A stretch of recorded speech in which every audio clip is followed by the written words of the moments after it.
and welcome to the FastReports Academy.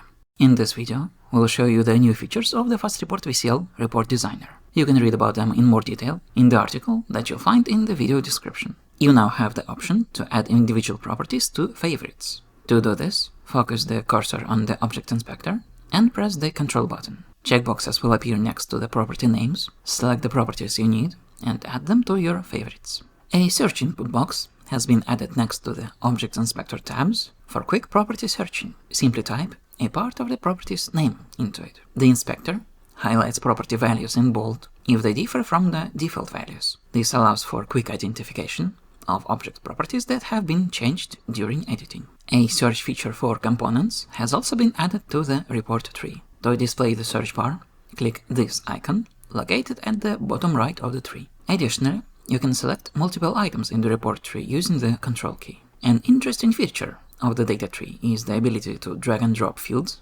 onto the designer's workspace from the DB Fields tab. If you have activated the Insert Field or Insert Header buttons, F and C, a FRX memo view will be created in the designer's workspace, either with the header text from the data field or bound to the data. If both buttons are pressed, both components will be generated. Report Designer Workspace. The Report Designer Workspace has a number of interesting features that make a developer's life easier. On most controls, if they have event handlers, a small red triangle appears in the upper left corner. If a TFRX memo view component is placed on a band linked to a dataset, hovering the mouse over the component reveals a triangle on the right-hand side, similar to a combo box. Clicking this triangle allows you to link a field from the band's dataset to the TFRX memo view.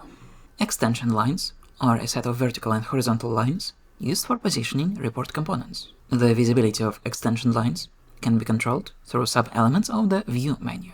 The extension lines allow you to quickly arrange report components on a custom grid. This functionality is crucial when exporting a report to certain formats, for example to an Excel spreadsheet, creating tabular reports without using grid components, and so on. A detailed instruction on the usage of extension lines can be found in the article. And finally, the standard toolbar now features two new buttons: Highlight Intersecting Objects and Search. The first button highlights intersecting objects, which are automatically highlighted in red, like in this screenshot. You can change the highlight color in the editor settings. The second button opens the Text Search or Replace window. The search function has several options, allowing you flexibility in searching. In this window, you can specify the search area, searching component names, string property values, content, or script text. Content refers to, for example, the value of the memo property of the TFRX memo view component. Thank you for watching, and we wish you fast reports.